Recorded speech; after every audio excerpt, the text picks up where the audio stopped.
राधे राधे दोस्तों, मैं हूं डॉक्टर ए.के. शर्मा, यूजफुल पूजा आपसे। और मेरे साथ हैं आचार्य जी। आचार्य जी, आपका स्वागत है। जी, जय श्री राधे। मैं आचार्य वेदमणि तिवारी पुनः यूजफुल पूजा ऐप में आप लोगों के समक्ष उपस्थित हुआ। भगवान की कृपा से हम सदैव यही चाहते हैं कि हर एक व्यक्ति धर्म से जुड़े और धर्म के साथ साथ अपने मन में, देखिए, गृहस्थ आश्रम से बड़ा कोई आश्रम नहीं होता। इसलिए मैं यह कहूँगा कि सभी लोगों को गृहस्थ आश्रम में रह करके जीव जंतुओं की सेवा करना, उनकी व्यवस्था बनाना। मानव ही एक ऐसा व्यक्ति है जो कि कमाता है, बाकी सभी लोग खाते हैं, सभी जीव खाते हैं जी। इसलिए मैं कहूँगा सभी लोग धर्म से जुड़े, अत्यधिक भगवान की सेवा करें, भगवान की उपासना करें, भगवान का मनन करें, वंदन करें। बिल्कुल। देखो दोस्तों, ये जो मानव जीवन है, जो इंसान का जन्म है, ऐसा कहते हैं 84 लाख योनियों में भटकने के बाद हमें ये इंसान का जीवन मिलता है। हम लोग अपने चारों तरफ जो देखते हैं, जितने भी जीव हैं, चाहे वो एक से एक खतरनाक जीव हो या एक से एक शांत जीव हो, छोटा जीव हो या बड़ा जीव हो, एक जो चेतना बोलते हैं, जो समझ बोलते हैं, या साइंस की भाषा में कहें तो जो ब्रेन का जो सीसी है, जो मेजरमेंट है साइंस का, उसकी कहें तो सबसे ज़्यादा जो डेवलप है किसी प्राणी में, वो है इंसान। इंसान को प्रभु ने अपना सबसे सर्वश्रेष्ठ जो जीव है वो चुना, उसको उसी हिसाब से नॉलेज दी, उसी हिसाब से उसको जो दूसरी चीज़ें हैं, यूज़ करने की चीज़ें दी, समझ दी। और वो इसलिए नहीं दी कि उसको हम व्यर्थ जाने दें, वो इसलिए दी क्योंकि हम लोगों को, प्रभु को लगता है कि हम बहुत समर्थ हैं, हम दूसरे जीवों का ध्यान रख सकते हैं। क्योंकि इंसान की समझ ही सिर्फ और सिर्फ लोगों को, दूसरे जीवों को खाना पानी ये सब दे सकती है। और दोस्तों, हम लोग देखते क्या है कि हम लोग उल्टा कर रहे हैं। हम लोग उल्टा क्या कर रहे हैं कि हम अपने फायदे के लिए जो दूसरे जीव हैं, चाहे छोटे जीव हों चाहे बड़े जीव हों, उनको नुकसान पहुंचाते हैं, उनको मारते हैं, उनको प्रताड़ित करते हैं, और अपने फायदे के लिए वो हर चीज हम करते हैं जिससे हमें नहीं फर्क पड़ता है प्रकृति के साथ क्या खिलवाड़ हो रहा है। दोस्तों, ये जो खिलवाड़ वाला जो खेल है वो बहुत टाइम तक नहीं चलता। हर चीज की एक लिमिट होती है, हर चीज का अपना एक महत्व होता है। तो प्रभु ने जो हमें जिंदगी दी है, प्रभु ने जो हमें जीवन दिया है, उसको हम आनंद से जिए। जो समर्थवान नहीं है, चाहे वो इंसान हो चाहे दूसरे प्राणी हो, उनकी हम लोगों को सहायता करनी चाहिए। जैसा कि अभी जो गर्मी है, जो ये नॉर्थ इंडिया का जो ये वाला पार्ट है, यहाँ पे इस टाइम में जो गर्मी होती है वो अपने पीक पे होती है। तो इस समय आप कोशिश करें, कुछ ऐसे जीव जो असहाय जीव होते हैं, जो अपना चीज़ें अरेंज, जीव तो कर ही नहीं सकते, जैसे गाय हो गई, दूसरे जानवर ऐसे हो गए जो गर्मी की वजह से तड़पते हैं, जिनके लिए पानी नहीं है, जिनके लिए खाना नहीं है। तो दोस्तों, अगर बन पड़े और आप किसी ऐसे जानवर को आप गर्मी में परेशान दिख रहे हैं, जो पानी के लिए परेशान है या किसी दूसरी चीज़ के लिए परेशान है, तो उसके लिए हमें वो चीज़ अगर हो सके तो उपलब्ध कराएं। देखिए, पानी जो है बहुत अनमोल चीज़ है, इसके बिना जो जिंदगी है वो पॉसिबल नहीं है। इसीलिए प्रभु ने जो ऋतुएं बनाई, उस ऋतु चक्र में एक ऋतु चक्र बनाया जो आने वाला है। गर्मियों के बाद बारिश का सीजन आता है, और बारिश में प्रभु इतना जल, इतना बारिश होती है, जो मीठे जल का स्रोत है वो बारिश होती है। और वो इसीलिए हर साल आता है कि वो मीठा जल है वो रिस्टोर हो सके, और इस दुनिया में, इस पृथ्वी पे जो प्राणी हैं उनका भरण पोषण हो सके। तो दोस्तों, मेरा ये मैसेज है कि गर्मी में हम लोग कोशिश करें, जिसको असहाय देखें, प्राणी को, इंसान को, दूसरे जीव जंतुओं को, हो सके उसको पानी पिलाएं। अपनी छत पे, अपनी बालकनी में, रोड के किनारे पानी की व्यवस्था अगर बना सके तो बनाएं। अगर खाने की व्यवस्था हम लोग जीवों की बना सकें तो वो भी बनाएं। और अभी क्योंकि पुरुषोत्तम मास जो चल रहा है, जिसको हम लोग जो बोलते हैं, ये 3 साल बाद आता है। और इसकी विशेषता अभी लास्ट एपिसोड में आचार्य जी ने बताई थी कि इसमें हम लोग जो भी काम करते हैं उसका जो पुण्य है वो हमें ज़्यादा मिलता है। तो क्यों ना उस पुण्य को हम लोग बढ़ाएं और हमसे जो बन पड़े वो दूसरे जो जंतु हैं, जो असहाय हैं, उनकी सेवा करें। दोस्तों, पुरुषोत्तम मास जो होता है, ये इसको कहीं कहीं अधिक मास भी कहते हैं और कहीं कहीं अलग अलग नेटिव जो अलग अलग रीजन्स है वहाँ पे इसको अलग नाम से बुलाते हैं। ये 3 साल होने के बाद एक मास बढ़ता है। जो कैलकुलेशंस होती हैं, आचार्य जी ने लास्ट टाइम समझाई थी हमें, वो कैलकुलेशंस जो तिथियों में होती हैं उसके हिसाब से ये पूरा एक मास बढ़ जाता है। और ये हर रिपीट जो कंडीशंस होती हैं उसमें अलग अलग महीने में आता है। बिल्कुल बिल्कुल। तो जितना बन पड़े हमें करना चाहिए और पुण्य का भागी बनना चाहिए। इसी विशेष कड़ी में मैं आचार्य जी से आज पूछना चाहूँगा कि इस जो मास, जो अधिक मास है, पुरुषोत्तम मास है, इसके पीछे की क्या कहानी है। अगर कोई कहानी है तो वो पंडित जी उस पर विस्तार से हमें बताएं और पॉइंट टू पॉइंट बताएं। बिल्कुल जी आचार्य जी। पुरुषोत्तम मास भगवान विष्णु ने इसे बनाया और इसके बनाने के कई रीजन रहे। जैसे हिरण्याकश्यप को मारने के लिए भी यह बनाया गया, क्योंकि हिरण्याकश्यप को भगवान ने वरदान दिया था,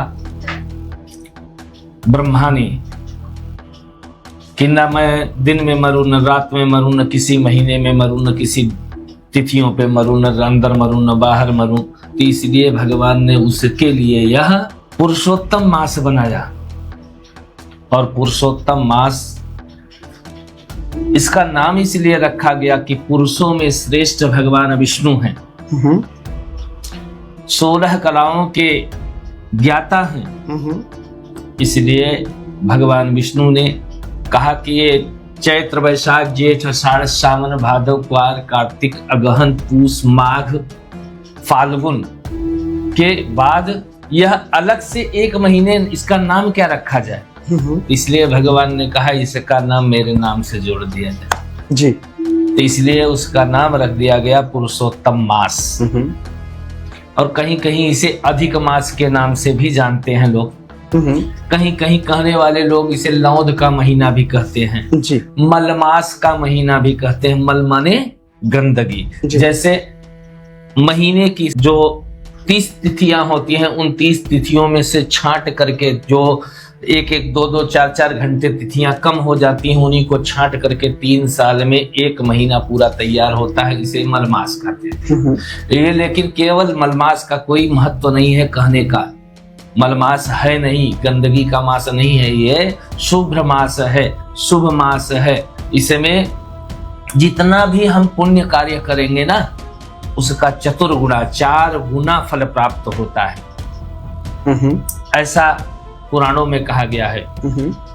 यहाँ तक कि पुरुषोत्तम मास का महात्म्य है। पुरुषोत्तम मास के महात्म्य के अंतर्गत कई कथाएं आती हैं, अनेक कथाएं आती हैं। आजकल लोगों को जो अत्यधिक प्रिय है, मैं उसी कथा को आज मैं आपको व्याख्यान बिल्कुल आचार्य जी कथा कहेंगे। उससे पहले दोस्तों मैं गुजारिश करूंगा, जो लोग हमें रेगुलर देखते हैं उन्हें अपनी हाजिरी भी लगवानी चाहिए। और हाजिरी का मतलब होता है श्री राधे। आप लोग कमेंट में लिख सकते हैं। जो लोग हमारे साथ जुड़े हुए हैं और रेगुलर जुड़ते हैं वो कमेंट में श्री राधे या राधे राधे जरूर लिखें, जिससे हमें ये पता चले कि हाँ आप लोग हमें देख रहे हैं। और दोस्तों हो सके तो आप अपनी लोकेशन, अपनी सिटी या अपने शहर, अपने गांव का नाम भी लिख सकते हैं। ये जानकर हमें बहुत खुशी होगी कि लोग कहाँ कहाँ से हमें देख रहे हैं। तो आते हैं आचार्य जी पे और सुनते हैं जो आचार्य जी की कहानी। जी आचार्य जी। आजकल लोगों को एक भ्रम होता है जी, और बहुत ही अचंभित भ्रम है जी। लोग कहते हैं कि माताएं, देखिए माताएं हमेशा अपने बहू के बारे में कहती हैं कि बहू आकर के पति को अपने गुलाम बना लिया जी। तो ठीक इसी पर मैं एक कथा बना करके बोल रहा हूं, समझिएगा। एक बार की बात है, कि राजा द्रुपद का नाम आप लोगों ने सुना होगा जी और गुरु द्रोणाचार्य जी। दोनों बचपन में परम मित्र रहे। अच्छा। परम मित्र रहे, लंगोटिया यार कह लीजिए, ऐसा कह लीजिए। तो दोनों जन की अच्छी मित्रता थी। दैववश भगवान की बहुत बड़ी कृपा हुई राजा द्रुपद को, तो वो राजा बन गए द्रुपद प्रदेश के जी। और द्रोणाचार्य एक गरीब ब्राह्मण बन गए। बहुत ब्राह्मण तो थे ही जी। और उनका नाम द्रोण था, उनका द्रुपद। जब उन्होंने दरिद्रता आई, गरीबी आई, गरीबी को झेला, उसके बाद उन्होंने मेहनत करके पढ़ाई करने के बाद आचार्यवत को उन्होंने स्वीकार किया। जब उनके पास आचार्य की डिग्री हुई तब वो पंडित विद्वान बने।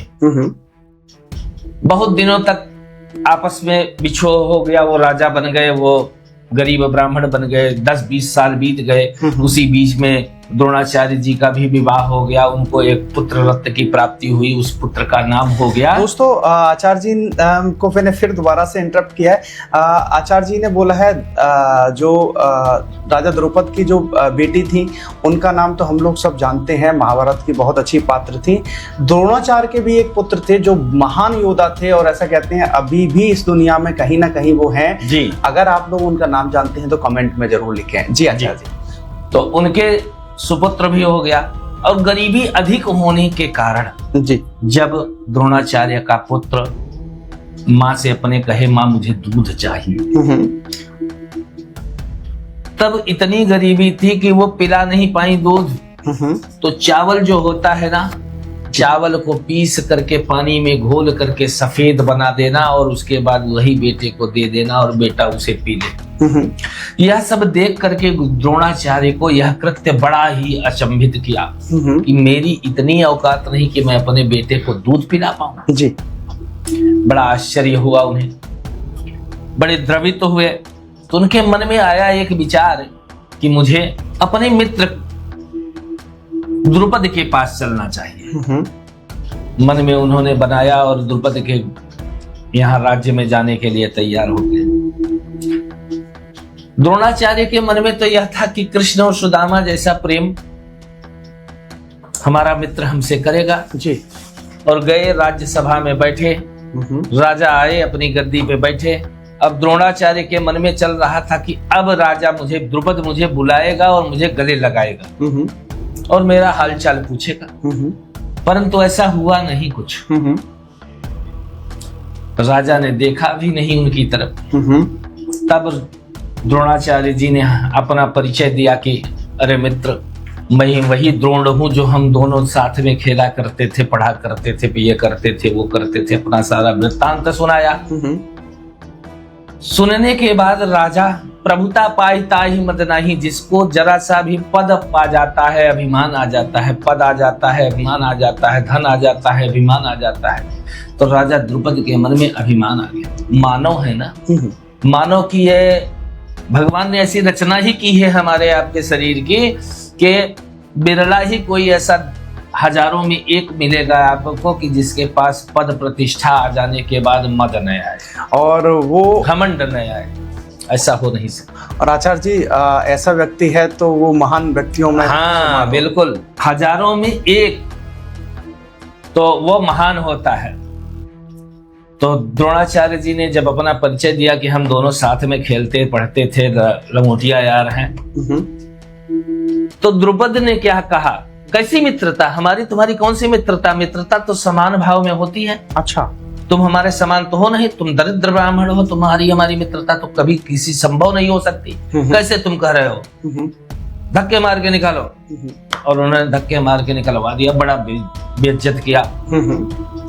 द्रोणाचार्य को यह बात अपने मन, दिल और दिमाग में बैठ गई कि मेरा मित्र मेरी इतनी बड़ी बेइज्जत करे और समाज में। उनको बड़ा तकलीफ हुआ। आए, अपनी क्रियाओं में भगवान के भक्ति में लगे रहे।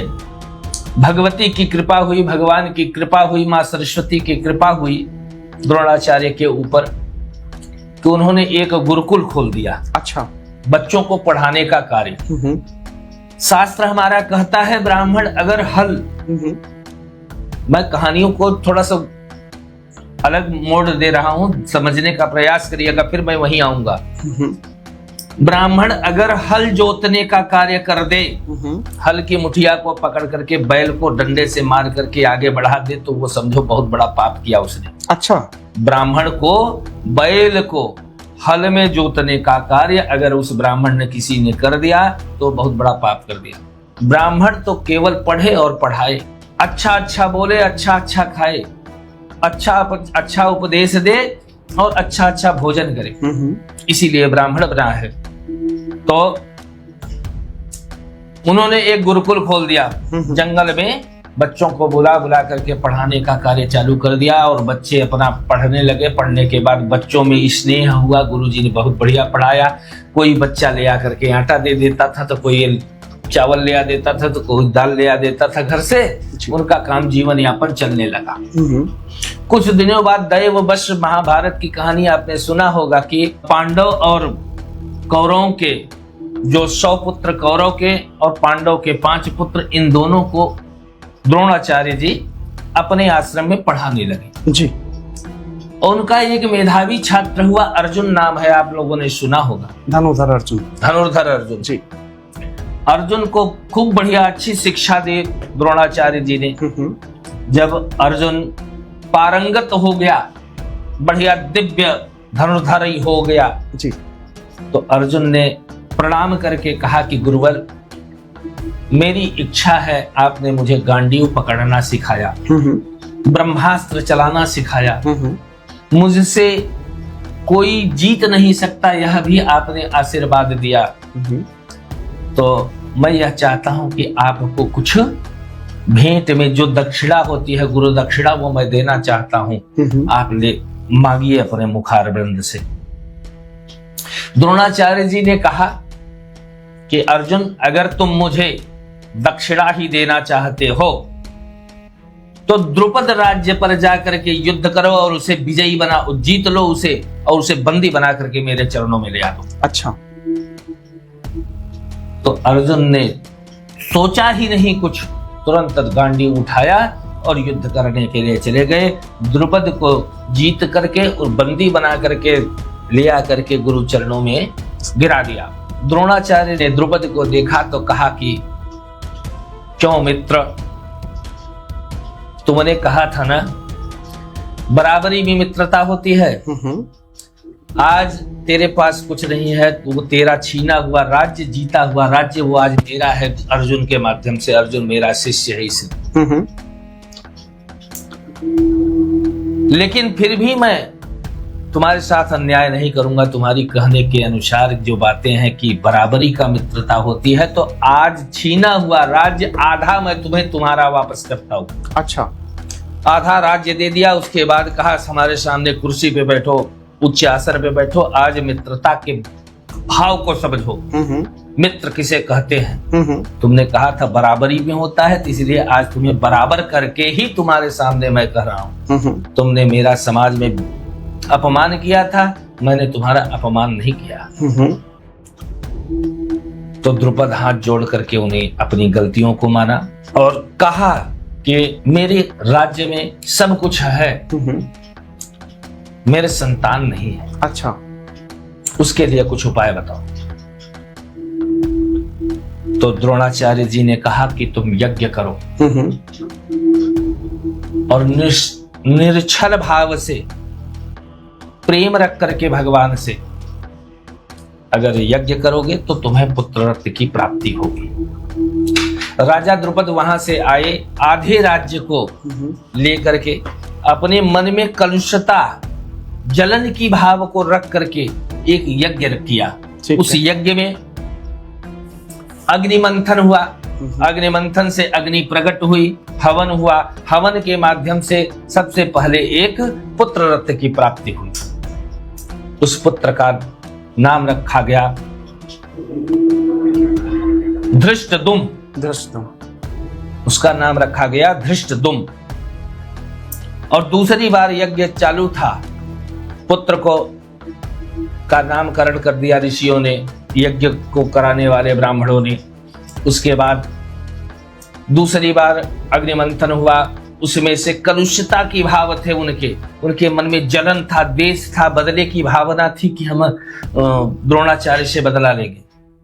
तो एक कन्या उत्पन्न हुई। वह कन्या अग्नि का जो अंत भाव होता है, जैसे एक दीवा जलता है हमारे घर में, तो दीवे के अंतिम भाग में देखिए तो वहां से कालिख निकलती है जी, काला काला। तो उसी अग्नि से कलुषित भावना थी उन राजा की, द्रौपदी की। तो उसी धुएं से एक लास्ट में जो कोयला जैसा कालिख निकलता है, जैसे लोग काजल भी बना लेते हैं, तो उस जगह उस अग्नि से द्रौपदी का प्रादुर्भाव हुआ, जन्म हुआ जी। जन्म होने के बाद वो यज्ञ कुंड से निकली थी, तो यज्ञ बल्लभा कही गई। ऋषियों ने उसका नाम रखा यज्ञ कुंड से निकलने से, तो यज्ञ बल्लभा कहा गया। द्रुपद की कन्या थी, उसे द्रुपद की कन्या थी, तो इसलिए उसका नाम द्रौपदी भी रखा गया। और 5 पतियों की एक पत्नी थी, इसलिए उसका नाम पांचाली रखा गया। न भूतो न भविष्यति, भूत में भी भविष्य में भी दोनों में नहीं देखा जाएगा कि आज तो हम लोग देखते हैं एक पति के 5 पत्नियां तो हो सकती है जी। एक राजा 5 पत्नी रख सकता था जी, लेकिन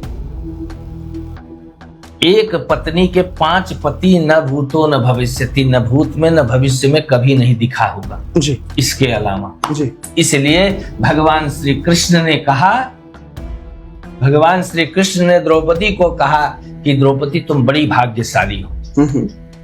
तो द्रौपदी को भाग्यशाली कहने के बाद भगवान श्री कृष्ण ने द्वारिका में जब 16,108 रानियों के पति थे भगवान, वही उन्होंने दिखाना चाहा कि मैं अकेला एक पति 16,108 रानियों का पति हूं, और आपस में हमेशा लड़ाई होती रहती, और मैं एक के वशीभूत नहीं हूं।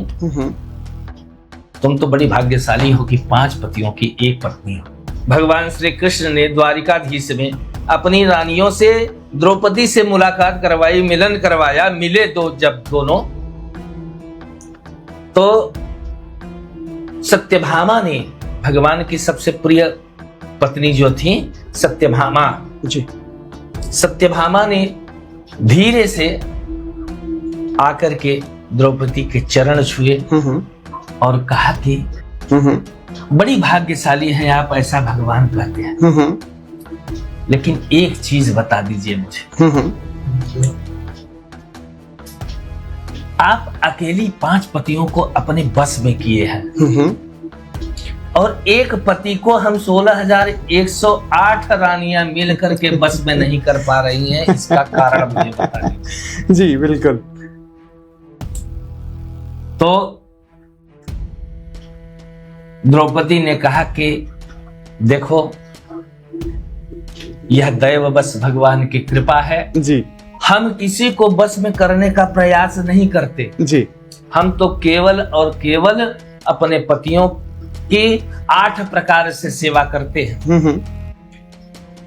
उन 8 प्रकार से हम सेवा करते हैं, तो वो सब आपस में प्रसन्न रहते हैं। इससे ज्यादा हम कुछ नहीं जानते, हम किसी को वशीभूत करना नहीं चाहते जी। अब वो हमारे वशीभूत हैं, ऐसा आपको लगता है, तो हम तो नहीं कुछ कर सकते जी।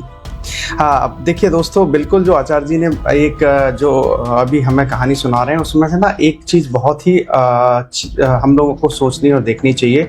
आप किसी को वशीभूत नहीं कर सकते, आप किसी को जबरदस्ती दबाव नहीं डाल सकते, आप किसी को प्रेशर में अपना नहीं बना सकते। आपको चाहिए कि अगर किसी को अपना बनाना है, चाहे वो मनुष्य है, चाहे वो प्रभु हैं, तो अपना सर्वस्व उन पे न्यौछावर कर दीजिए और कोशिश करिए कि जिस चीज से जिसको आप चाहते हैं उसको प्रसन्नता होती है, ऐसे कृत्य, ऐसे काम, ऐसे कर्म आप उसके साथ करें। अगर उसको जिन चीज़ों से खुशी मिलती है वो कर्म आपको करने चाहिए, और बाकी उस प्राणी पे या प्रभु पे छोड़ देना चाहिए कि वो क्या करते हैं। अगर आप ऐसा करेंगे तो सच मायने में वही आपका अपनापन है, वही आपको चाहने का, किसी को मानने का, किसी को अपनाने का सही तरीका है। किसी को जबरदस्ती अपना बना के, जबरदस्ती दबाव डाल के आप जंजीरों में बांध के आप अपने साथ रख जरूर सकते हैं, लेकिन उसको अपना कभी भी नहीं बना सकते जब तक वो मन से, अपने दिल से, अपने जो उसका स्वभाव है उससे आपको अपना ना ले। दोस्तों बीच में छोटा सा 2 मिनट का टाइम लूंगा। रावण जो थे, महान रावण, प्रचंड ज्ञानी थे, बहुत बड़े विद्वान थे, हम सब जानते हैं। उन्होंने भी ऐसा ही किया। ये कहानी है कि उन्होंने जो ग्रह थे, जो 9 ग्रह होते हैं, अपने सबको बसीभूत कर लिया और सबको बंदी बना लिया और लंका ले गए। और वो अपने हिसाब से उन ग्रहों को चलाते थे जिससे उनका अहित ना हो। तो लेकिन दोस्तों कहते हैं ना कि जो अत होती है, जो एक किसी को परेशान करना, किसी की आह लेना, किसी की बद्दुआ लेना, उसका जो फल है वो जरूर मिलता है। और दोस्तों वही हुआ। एक दिन पहुंचे, जो हमारी लंका है उसमें पहुंच गए, और उनको हम सब जानते हैं, पवन पुत्र हनुमान, और उन्होंने वो लंका ही जला दी। और जितने भी ग्रह उन्होंने बांध रखे थे दोस्तों, उन सबको आजाद कर दिया। उस सबको आजाद करने के बाद ही दोस्तों जो रावण है उनकी मृत्यु का योग बना और वो प्रभु राम के हाथों मारे गए। अगर वो ग्रह लंका में बंधे रहते और हनुमान जी जाके उनको वहां से छुड़ाते नहीं, उनको आजाद नहीं कराते, तो वो योग ही नहीं बनने देते। रावण जो था वो योग ही नहीं बनने देता और उसकी मृत्यु नहीं होती।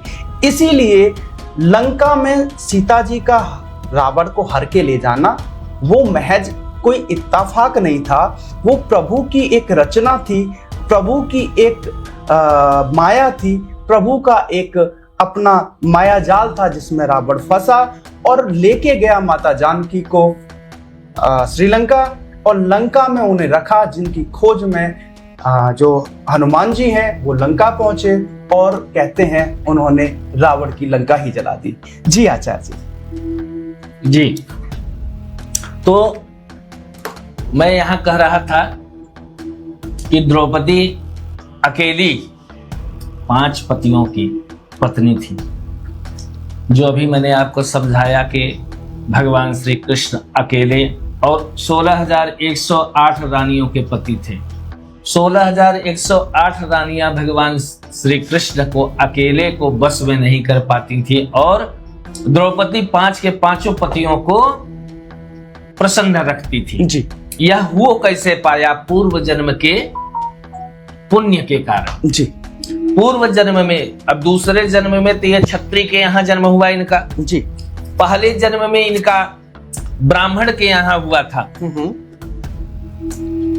और वह ऋषि थे।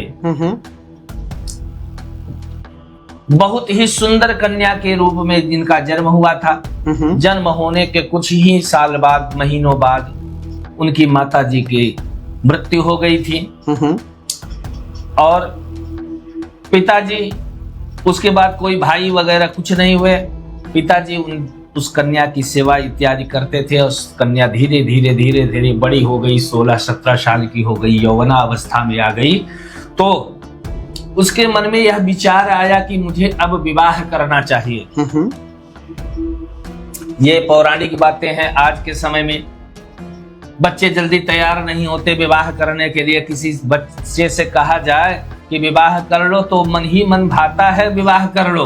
मन मन भावे मूड हिलावे, इतना जोर से मूड हिलाएगा, सर हिलाएगा कि वो समझ में आएगा कि अरे बाप रे बाप, अगर हम विवाह कर देंगे तो पता नहीं क्या कर देगा जी। इसलिए माँ बाप डर जाते हैं हमारे। और पहले के समय में जब यौवना अवस्था के प्रथम चरण में वो पैर रखते थे बच्चे, तो माता पिता को भी संकेत हो जाता था कि अब मेरा बच्चा जवान हो गया है, बड़ा हो गया है, मुझे इसका विवाह करना चाहिए, ये अपनी जिम्मेदारियों को समझे धीरे धीरे, और मेरे रहते ही अपनी जिम्मेदारी को ये समझ ले पूर्ण रूप से। इसलिए वो तैयारी करके विवाह कर देते थे। और आज भी मैं कहूंगा कि सभी को विवाह में विलंब नहीं करना चाहिए। जो परमात्मा की सृष्टि है वह सृष्टि में हमें बाधक नहीं बनना चाहिए जी। 24, 25, 26 साल, ज्यादा से ज्यादा 27 साल तक विवाह व्यक्ति को कर लेना चाहिए। तो उस जन्म में द्रौपदी ने अपने पिता से कहा कि पिताजी अब मैं बड़ी हो गई हूँ, मेरा विवाह कर दीजिएगा। मैं यह नहीं चाहती कि किसी से मैं प्रेम प्रसंग करूं और मेरा विवाह आपको मजबूरी में करना पड़े, इसलिए मैं आपको कहूंगी कि आप स्वयं खोज करके जो आपके समझ में आवे उचित विवाह मेरा कर दें। तब पिता को अच्छा लगा, और पहले के समय में बहुत खोजबीन हुआ करती थी। तो पिता ऋषि थे, अनेक ऋषियों के पास जाकर के उनके पुत्रों को देखना, अनेक प्रकार से बातें करना, और यह सब क्रिया जो है उन्होंने 2 साल लगा दिया घूमने। पहले साधन की व्यवस्था नहीं रही होगी, पैदल जाना, मिलना जुलना, ये सब ऐसे करते करते 2 साल का समय बीत गया। और एक बर तो दूल्हा तो मिला नहीं उन्हें, बर मिला नहीं, लेकिन एक भयावह रोग उन्हें मिल गया, क्योंकि खान पान की व्यवस्था न होने के कारण 2 साल अपने आश्रम से बाहर रहने के कारण उन ऋषि को एक भयावह रोग मिला। अच्छा। जिस रोग के कारण उनकी मृत्यु हो गई। अच्छा। घर पहुंचने से कुछ ही दूर पहले उनकी मृत्यु हो गई। तो उनके घर सूचना गई, तो वो कन्या दौड़ के आई। उस कन्या ने अपने पिता को अपनी गोदी में रखा और उनका चेहरा देख करके रोती हुई यह विलाप करने लगी कि मेरे लिए वर ढूंढने गए थे और आज मेरे पिताजी नहीं रहे। तो सभी समाज वालों ने मिल करके, वहां के देव ऋषि इत्यादि जो भी रहे, सब मिल करके उस पिता को अंत्येष्टि क्रिया किया। खर्च इत्यादि एकत्रित करके, कुछ धन इकट्ठा करके उनका अंत्येष्टि कर्म कर दिया और औद्योगिक क्रिया किया। उनका पिंडदान आदि करवा करके उन्हें मोक्ष प्रदान किया। और वह दिन भर 24 घंटे वह कन्या रोती रहती थी अपने पिता के लिए, क्योंकि दैववश भाई कोई नहीं हुआ। माता का कुछ ही दिनों बाद, जन्म के कुछ दिनों बाद ही मृत्यु हो गई। आज पिता थे, पिता भी छोड़ के चले गए। अब वह कन्या, इसीलिए कहा गया है ना, कन्या का कोई भी जात नहीं होती जी। वह जिस गोत्र में जाती है उसी गोत्र की हो जाती है जी। तो वह कन्या अब संन्यास, एक ऋषि की कन्या थी, ब्राह्मण की कन्या थी। अब वह द्विजत्व को त्याग दी, इधर उधर भटकने लगी एक आश्रम में। तो एक दिन वहां दुर्वासा ऋषि आ गए। दुर्वासा ऋषि उसे रोता हुआ देख करके पूछा कि हे सुंदरी, तुम रो क्यों रही? तो उसने अपना सारा वृत्तांत सुनाया।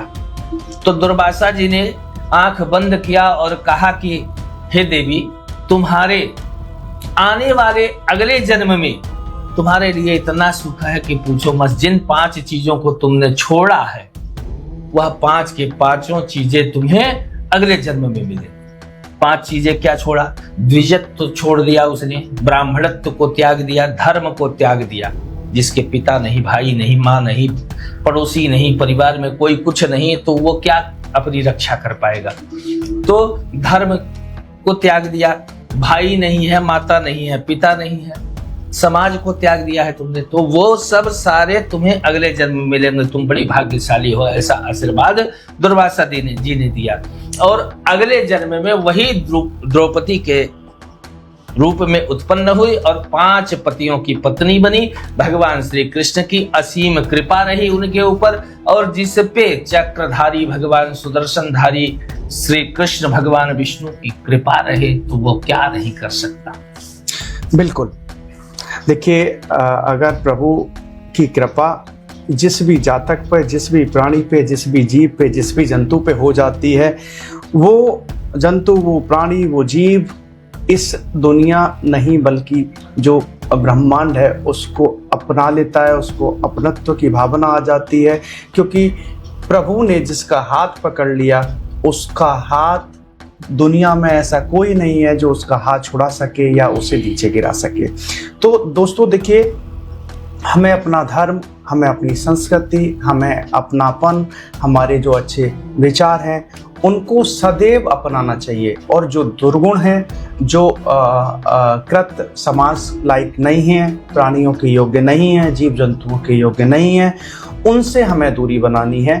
ये सारे धर्म ही कहते हैं और जो विद्वान जो ज्ञानवान लोग हैं वो ये सब हमें सिखाते हैं। तो इस पे हमें अमल करना चाहिए, इस पे हमें थोड़ा सा ध्यान देना चाहिए, क्योंकि जो संस्कृति है, जो हमारा धर्म है, वो हमारे पूर्वजों की एक असीम त्याग और बलिदान की बाद में उनके रूप में हमें मिली है, और उसको हमें बचाना है, और उसको हम आने वाली पीढ़ियां जो हमारी है उनको वो विरासत में देके जाना है। तो दोस्तों, हमें मॉडर्न बनना है, मॉडर्न बनने में कोई बुराई नहीं है, मॉडर्न बनिए, लेकिन मॉडर्न बनने के साथ साथ जरूरी है अपने धर्म को, अपनी संस्कृति को जुड़े रहना, उससे नाता रखना और उसे हमेशा बचाना, सेव करना।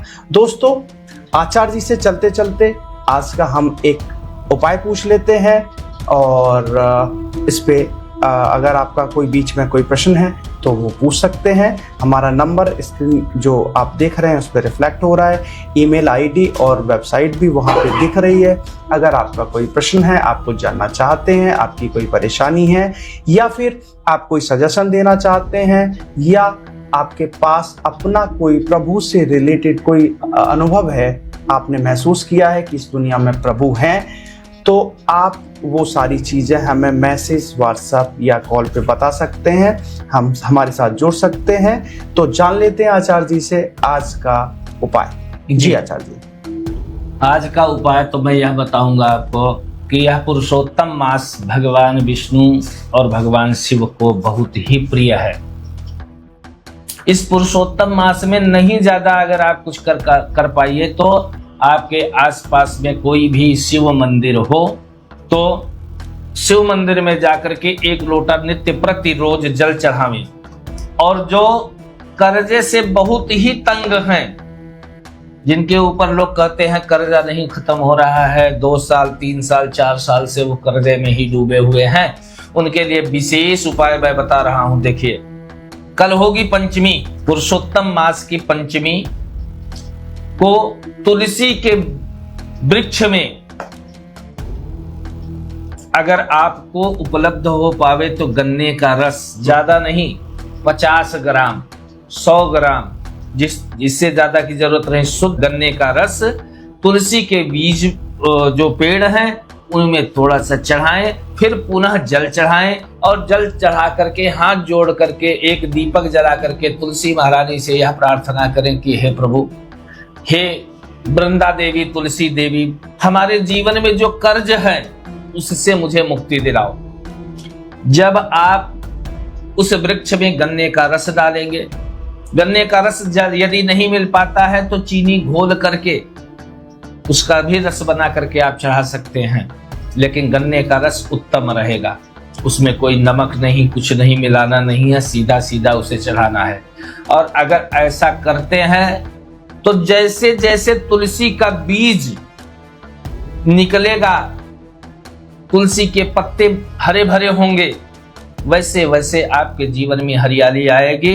ज्यादा नहीं, 2 साल में समस्त कर्जे निपट जाएंगे और लोग आपसे कर्जा मांगना प्रारंभ करेंगे कि मुझे 10 रुपए की जरूरत है, दे दीजिए। अगर ऐसा करेंगे सच्चे मन से तो 100% मैं कहता हूं कि इसका फायदा होगा होगा होगा।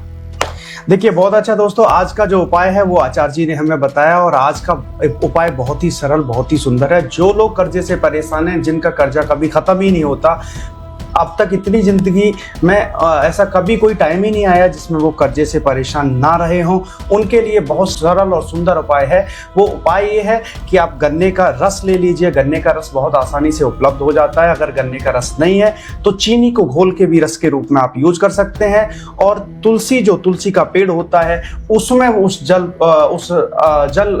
पहले जल को अर्पित करें, उसके बाद वो रस को अर्पित करें और पुनः फिर जल को अर्पित करें।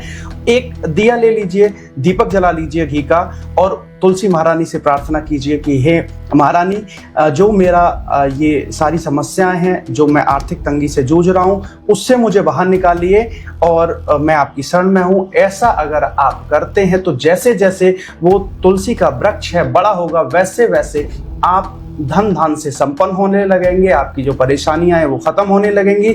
और आचार्य जी का ये दावा भी है कि अगर ऐसा करते हैं तो आने वाले 2 साल के अंदर आप लोगों को उल्टा कर्जा देने लगेंगे।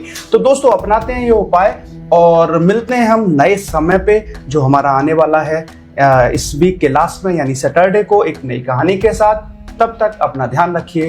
राधे राधे दोस्तों। जय श्री राधे।